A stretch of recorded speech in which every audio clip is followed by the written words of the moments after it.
Olá, boa noite. Como vão vocês? Todos bem? Espero que sim. Nós vamos partindo para esse início da nossa prece, essa evangelioterapia, querendo que todos estejam bem, que todos estejam em harmonia e uníssono com o nosso Senhor Jesus Cristo. Esperando que vocês tenham tido uma boa semana. Semana passada, infelizmente, eu não consegui transmitir a nossa prece por conta de outras atividades que eu estive realizando. Mas nós estamos aqui essa semana, unidos em nome do nosso Senhor, querendo que todas as bênçãos cheguem até nós. E para isso nós estamos aqui reunidos no intuito de querer estar bem, de querer proporcionar o bem a nós, a nosso lar, a nossa família, né? Então eu te convido a fechar os olhos para a gente fazer uma prece inicial, solicitando aos amigos do espaço, os lanceiros, os nossos amigos estelares, os nossos irmãos médicos do espaço, aqueles que nos querem bem, que cuidam de nós e que neste momento recebem a permissão, a autorização para adentrar esse ambiente onde nós nos encontramos, muitas vezes insalubres e desequilibrados, solicitando também a presença dos nossos irmãos, os caboclos, os pretos velhos, nossos guias e mentores, nossos anjos da guarda, aqueles que estão sempre conosco, nos orientando, que também,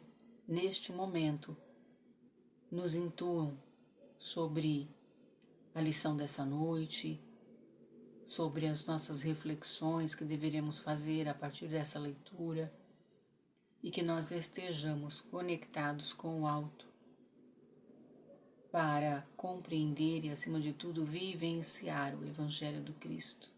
Pai nosso que estás nos céus, santificado seja o vosso nome, venha a nós o vosso reino. Seja feita a vossa vontade, assim na terra como no céu. O pão nosso de cada dia nos dai hoje. Perdoai as nossas ofensas, assim como nós perdoamos a quem nos tem ofendido. E não nos deixe, Pai, cair em tentação, pois seu são o poder, o reino e a glória, agora e para todo sempre, que assim seja.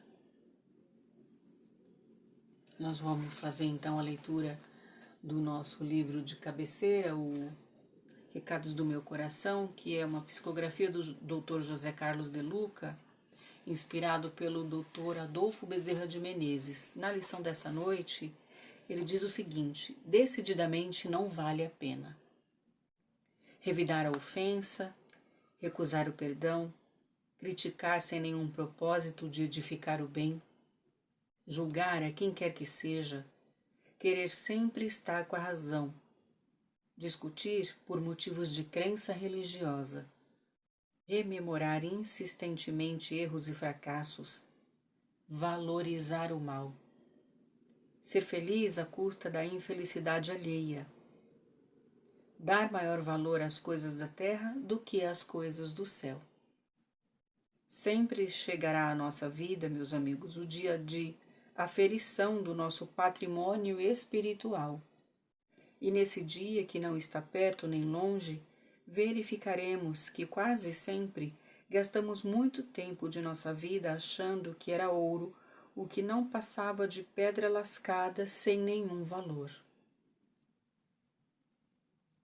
A lição dessa noite vem trazer para a gente uma ponderação a respeito daquilo que vale a pena realizar ou não, daquilo que vale a pena com o que nós nos preocuparmos, aquilo que deve tirar o nosso sono, aquilo que pode inclusive tirar o nosso juízo. E o fato de ele ter elencado essas coisas significa dizer que na maior parte do tempo, se não o tempo todo, não vale a pena julgar, não vale a pena recusar o perdão quando alguém nos pede o perdão, né? Não vale a pena só criticar pela crítica. Não vale a pena ficar relembrando os nossos fracassos, as nossas quedas, porque isso vai nos magoar, vai nos deixar até débeis, porque nós vamos acreditar que nós somos a nossa falha, o nosso fracasso, quando na verdade não é isso. O Evangelho vem nos trazer a lição do recomeço, vem nos trazer a reflexão de que todos os dias nós temos a oportunidade de recomeçar, de retomar a nossa vida de onde nós paramos antes daquele erro, antes daquela nossa atitude impensada. Então, o que vale a pena para nós é que a gente tenha essa condição de recomeçar todos os dias. É claro que a gente não vai ficar se vitimizando, não vai ficar achando desculpas o tempo todo para todas as nossas falhas, mas o que a gente pode fazer é se perdoar e perdoar aos outros também que falharam conosco, que estão no momento da sua debilidade, da sua fraqueza, do seu desequilíbrio e que na maior parte do tempo por conta disso acabam realizando coisas que nos magoam, nos machucam, mas para as quais todas têm remédio. E o remédio para tudo isso é o perdão, é o auto-perdão, é o perdão para com o outro, com as falhas do outro. Porque quando a gente perdoa o outro e as suas fraquezas, a gente está falando sobre o recomeço do outro, o tempo que é do outro para recomeçar também. Quando a gente passa muito tempo criticando a atitude do outro, isso pode levar a gente a desaperceber as nossas próprias falhas, os nossos próprios erros. Quando tudo que Deus quer, que Ele nos propõe, é que a gente reavalie as nossas vidas o tempo todo, com tudo que a gente sabe, na condição que a gente tem, para realizar aquilo que é necessário realizar. Né? Então, quando nós estamos numa fase de retomada, quando nós estamos aqui no desejo de querer o bem para nós e para os outros, é necessário que a gente avalie as lutas pelas quais vale a pena a gente entrar, as guerras pelas quais vale a pena a gente lutar, né? Então eu sei que falar é muito fácil, né? Cada um de nós tem as suas lutas, as suas questões, mas independente de qualquer coisa, se a gente passar a refletir isso com mais frequência, ter o hábito de pensar, né, que todas as coisas que nos acontecem, elas têm um motivo, elas têm um porquê. E embora muito doloridas às vezes as nossas questões, ainda assim vale a pena a gente pensar que todas as coisas nos são lícitas, mas nem tudo nos convém. Então, será que convém a gente julgar? Será que convém a gente não perdoar? Será que convém a gente só criticar? A nós e aos outros, né? Porque tudo é uma via de mão dupla. Todas as coisas que acontecem conosco fazem com que a gente chegue a algum lugar. E não é o que acontece com a gente que vai determinar quem a gente é, mas o que nós fazemos com isso. A atitude que nós tomamos, a iniciativa que nós temos depois de que as coisas acontecem com a gente.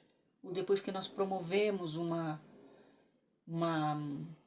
retaliação, uma atitude de vingança, né? E vale lembrar que aqui nós não estamos nos colocando somente como algozes ou somente como vítimas. O tempo todo nós estamos indo e vindo nessa posição, né?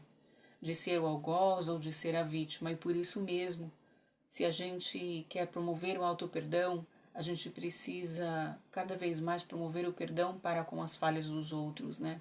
E isso inclui não criticar, não julgar, isso inclui a gente saber o nosso lugar, né, na hora em que as coisas estão acontecendo e sempre clamar ao alto o auxílio, o discernimento das coisas para que a gente possa tomar as melhores atitudes, as melhores decisões. E sempre lembrando que Deus está no comando e Ele sabe de todas as coisas, Ele sabe o quanto a gente aguenta. Embora isso seja extremamente difícil muitas vezes para quando a gente sofre uma perda, seja ela material, emocional, quando a gente sofre o impacto da ação de alguém que foi agressiva, né, para conosco, Então, todas essas coisas nós precisamos ponderar.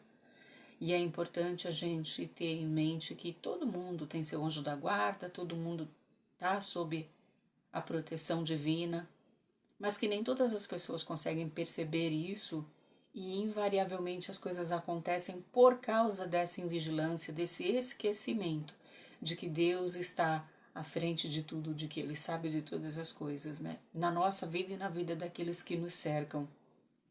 E embora a gente acredite que ainda haja, sim, muita injustiça, que existem muitos tiranos, muitos déspotas, né? Aquelas pessoas que falam Senhor, Senhor, mas que não estão vivendo sob a égide de Jesus. Mas o nosso intuito aqui é justamente fazer a nossa parte, aquilo que nos cabe para nos transformar e transformar o meio em que vivemos.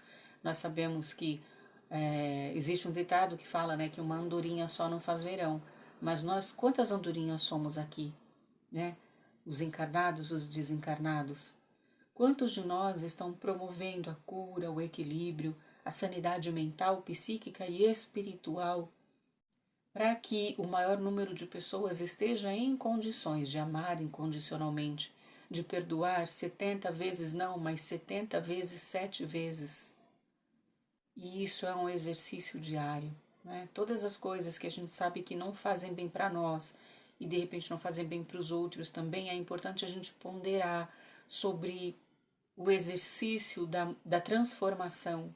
E a evangelioterapia que promove isso é essa consciência espiritual e evangélica que vai trazer para a gente essa transformação de dentro para fora, vai trazer esse equilíbrio para a nossa mente, para a nossa alma, para que a gente cada vez mais busque a Deus, busque a Jesus em todas as resoluções que nós devamos tomar, em todas as decisões que podem alterar a nossa vida e a vida do outro. E pensando nisso, a partir daí, nós vamos conseguir fazer um mundo melhor, porque nós seremos pessoas melhores. E a partir do momento em que nós somos pessoas melhores, nós vamos enxergar o mundo de uma outra forma, nós vamos ter a oportunidade de ter esse olhar caridoso para com os erros alheios, né? E aí, cada vez mais a gente tendo esse olhar mais bondoso, mais compassivo, a gente tende a perdoar mais, a criticar menos, a julgar menos ou a nem julgar. Essa é a nossa meta, não julgar, não criticar, perdoar o tempo todo ou não se sentir ofendido quando alguém nos causa, tenta nos infligir alguma dor, algum sofrimento, né? Então é muito importante que a gente tenha essas coisas como premissa para sermos pessoas de bem, para seguirmos uma vida reta, uma vida com Cristo, em Cristo e para Cristo. Então que nós possamos sempre seguir o exemplo dele, para que a gente possa estar mais próximo dele, caminhar junto dele e fazer por onde receber as suas bênçãos. Todos nós estamos aptos a receber as bênçãos dos céus, mas quem de nós as enxerga? Quem de nós as contempla? Contempla e agradece aquilo que já recebeu, pede para que sejam dadas mais bênçãos, mas que estão atentos aos sinais. A gente sabe quando a gente está fazendo alguma coisa que não é agradável aos olhos de Deus, a gente sabe quando nós estamos fazendo coisas que prejudicam a nós e aos outros, ao nosso lar, ao nosso ambiente profissional, a uma relação de amizade amorosa que seja. Invariavelmente a gente sabe disso, e se a gente não sabe, é bom a gente procurar ajuda para fazer a gente compreender essas nossas questões, esse modo de agir, para que seja o mais assertivo possível. Ainda não será perfeito, devido à nossa condição moral e espiritual, mas à medida em que nós vislumbramos que nós podemos ser pessoas melhores e nós podemos fazer parte de um mundo melhor, então a gente vai se cercando de bons hábitos, de bons pensamentos, de atitudes que curam, que nos curam, que nos libertam e que promovem para nós uma evolução moral e espiritual, que é o que nós viemos fazer aqui enquanto encarnados. A nossa missão é a evolução moral e espiritual, não a do outro. Cada um vai entender o seu tempo, cada um vai entender o seu modo de crescer e evoluir. E isso é importante para que a gente tenha essa consciência de que cada um no seu tempo, cada um ao seu modo vai chegar no mesmo lugar, independente do ritual que siga, independente da religião que professe, independente das atitudes que tome, inegavelmente, impreterivelmente, todos nós estamos fadados à perfeição. E quando a gente tem isso muito claro na nossa mente, significa dizer que nós estamos respeitando o nosso tempo e o tempo do outro. Cada um de nós vai promover a nossa restauração de acordo com aquilo que nós acreditamos que deva ser restaurado. Para que a gente possa restaurar, a gente precisa enxergar aquilo que não está de acordo com as leis de Deus.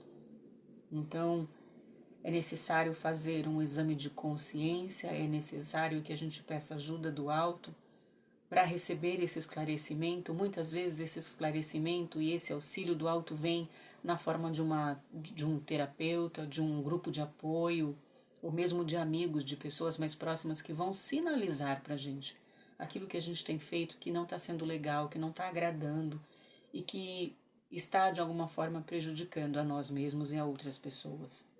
Então esse sinal sempre vem e é importante que a gente esteja atento e que a gente receba, que a gente acolha, verifique, filtre aquilo que é de fato coerente, né? Também a gente não pode aceitar tudo, mas não pode rechaçar tudo, isso é importante. Mas que a gente consiga ter esse discernimento. E a oração da serenidade é muito importante, né? Eu tenho frisado isso nos nossos encontros, porque eu acredito muito que a gente tem que ter essa noção daquilo que nos serve, daquilo que nos cabe, e daquilo que não nos serve e não nos cabe, para que a gente possa se apoiar nessa diretriz e seguir adiante, realizando as coisas para as quais nós fomos destinados a realizar, não é? Então, dito isso, a gente vai então para as nossas vibrações, esse momento em que a gente fecha os nossos olhos novamente, se for confortável para nós, é claro, e vai sentindo esse apoio, esse acolhimento dos nossos amigos espirituais, dos nossos anjos da guarda que estão conosco neste momento, nos apoiando, nos intuindo e rendendo graças por este momento, nós estarmos aqui reunidos para o nosso melhoramento moral e espiritual, para a nossa evolução, para o nosso crescimento pessoal, enquanto seres humanos, que nós manifestemos a nossa humanidade, através dos nossos erros, sim, mas principalmente através do nosso desejo de melhorar. Essa que é a centelha divina que habita em nós, o desejo de estar no bem, de permanecer na luz, de querer o melhor não só para mim, mas para toda a humanidade, de promover o bem não só para mim, mas para todos os meus irmãos. Pensando nisso, vislumbramos o globo terrestre e emanamos uma luz violeta para o nosso planeta, a fim de que todos, sem distinção, recebam a chama trina, a chama violeta, para que sejam recuperados, restaurados, reequilibrados, para que o nosso planeta vibre amor, luz, prosperidade e abundância, para que neste momento nós estejamos em uníssono com Deus, nosso Pai, Jesus, nosso Mestre, no intuito de regenerar o nosso orbe e todos que aqui habitam. Que nós possamos promover a paz, a harmonia, a fraternidade, o perdão. Que nós consigamos doar os nossos melhores sentimentos, as nossas melhores vibrações a todos aqueles que necessitam tanto quanto nós ou mais do que nós. Aos que precisam de trabalho ou emprego, os que precisam de saúde, a restauração, para aqueles que precisam de socorro, o amparo necessário. E para nós também, que nós recebamos aquilo de que estejamos mais carentes, mais necessitados. Que os nossos médicos, que os nossos protetores, neste momento, operem as cirurgias que se façam necessárias, a limpeza das formas, pensamento dos miasmas, os quais nós mesmos infligimos a nós. Que neste momento haja uma limpeza energética, fluídica, orgânica em nós. E que possamos sentir a vibração leve, clara, límpida, que interage conosco e que faz de nós, neste momento, co-criadores da luz.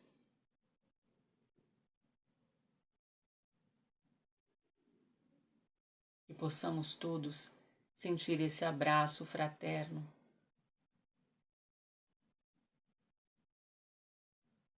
em agradecimento por estarmos reunidos por uma causa maior, não só por nós, mas pelos outros. Rogando a nossa mãezinha que acolha os nossos pedidos, o nosso desejo de bem-estar, de equilíbrio. Ave Maria, cheia de graça, o Senhor é convosco. Bendita sois vós entre as mulheres. Bendito é o fruto do vosso ventre, Jesus. Santa Maria, Mãe de Jesus, rogai por nós, aprendizes, agora e na hora da nossa passagem. Que assim seja. Graças a Deus. Obrigada pela sua companhia, pela sua prece, pela sua vibração. Que todos nós tenhamos uma semana santíssima, uma Páscoa ressurgida em nós. Que Jesus ressurja em nós. Que seja uma semana de avaliação, de ponderação e de muitos recomeços. Que nessa Páscoa nós possamos renascer em Cristo. Do meu coração para o seu. Namastê.